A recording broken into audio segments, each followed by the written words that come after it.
True Blue Nation, Dodgers Report.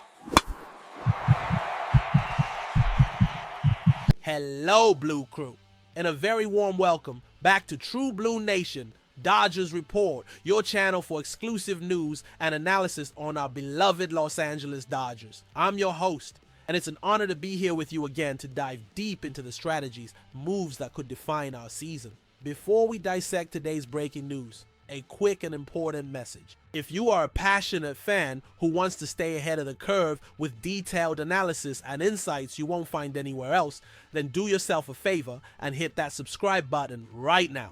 Don't forget to turn on the notification bell to be the first to know when a new video drops. Our goal is to build the most informed and engaged community of Dodgers fans, and your participation is crucial. Join the Blue Nation. Alright, let's get straight to the point. Today I want to talk about a possibility that's gaining traction behind the scenes and could have a seismic impact on our quest for a World Series title.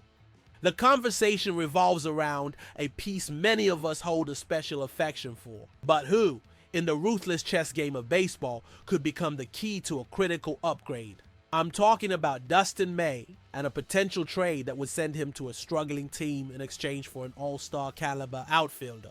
The source of this speculation comes from a well-reasoned analysis by Scott Rogus of Fansided, which points to a market logic that makes perfect sense for the front office led by Andrew Friedman. The situation is this. Our starting rotation, which was an area of concern earlier in the season, is finally becoming an overwhelming strength. Tyler Glasnow is back and looking like the dominant ace we knew he could be.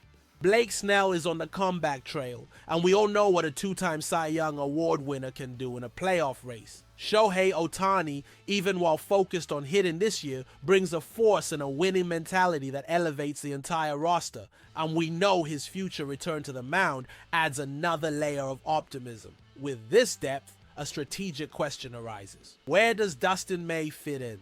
May, our Ginger guard, has undeniable talent. His stuff, the combination of velocity and movement on his pitches, is elite. However, the reality of numbers and contracts is unforgiving. He currently holds a 4.73 ERA, a number that, for a title contending team like ours, is considered inconsistent at best. The most crucial factor, however, is his contract status. Dustin May will be an unrestricted free agent at the end of this season.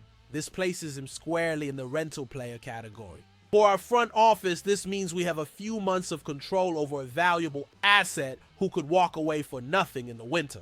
The question Andrew Friedman and his team must be asking themselves right now is, can we maximize Dustin May's value now rather than risk losing him for just a compensatory draft pick? The answer, it seems, leans toward yes, especially when we look at our most glaring current need. And that need has a name: outfield production. The signing of Michael Conforto has not yielded the expected results. While a solid professional, his offensive output has been below what's required for a team that aspires to nothing less than a World Series ring. In a lineup featuring Mookie Betts, Freddie Freeman, and Shohei Ohtani, any weak link becomes more pronounced. We cannot afford to have a production black hole at such a key position, especially with the playoffs looming. This is where the trade proposal comes to life. Rogus' suggestion is bold and direct. Send Dustin May to the Baltimore Orioles in exchange for outfielder Cedric Mullins. The Orioles, a team that made the postseason the last 2 years, are having a disastrous season.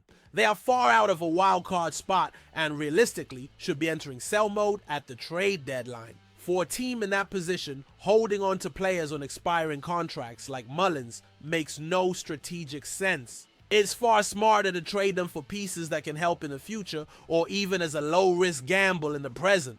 Cedric Mullins fits the profile of what we need perfectly.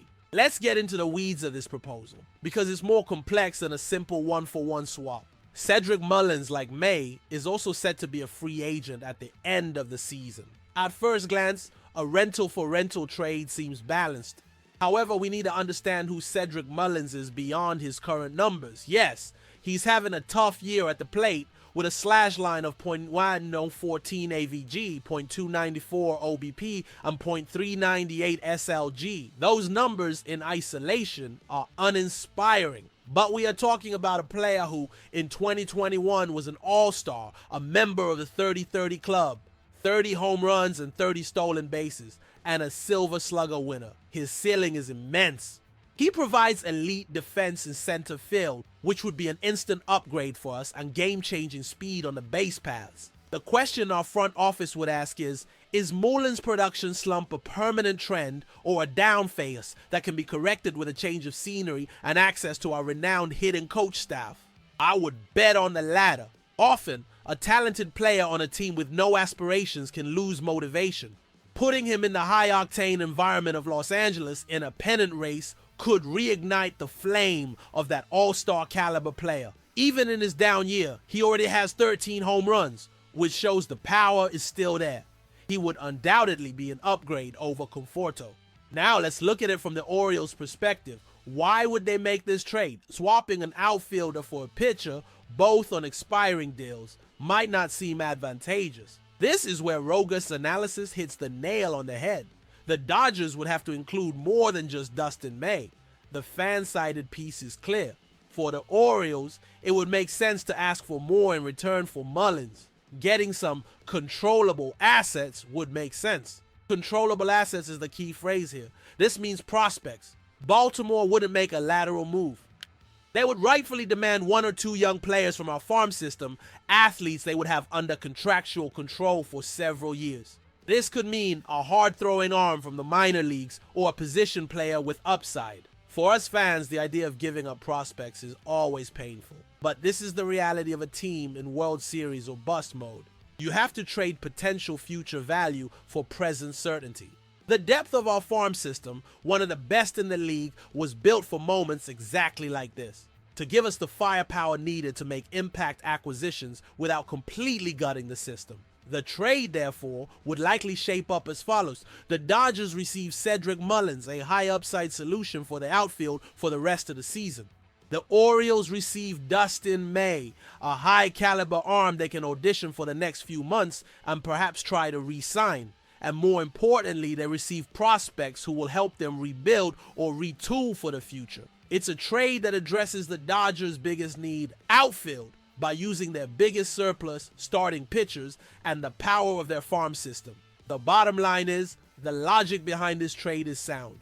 It represents the kind of aggressive, strategic move we expect from Andrew Friedman. We would be trading from a position of strength to fix a glaring weakness. Cedric Mullins is a high-risk, high-reward player, but to win a championship, you often need to take calculated risks. The chance to add a Gold Glove caliber defender with 30-30 potential to our lineup for the stretch run is simply too tantalizing to ignore. Now, I want to hear from you, the Blue Crew.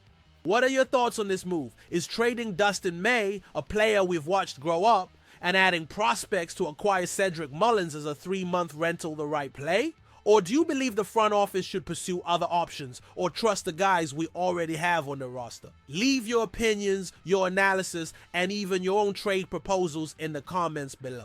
This is the kind of debate that strengthens us as a community. To ensure you don't miss any updates and continue to get the most in-depth analysis on our Dodgers, make sure you are subscribed to True Blue Nation, Dodgers Report. Thank you so much for your time, and I'll see you in the next video.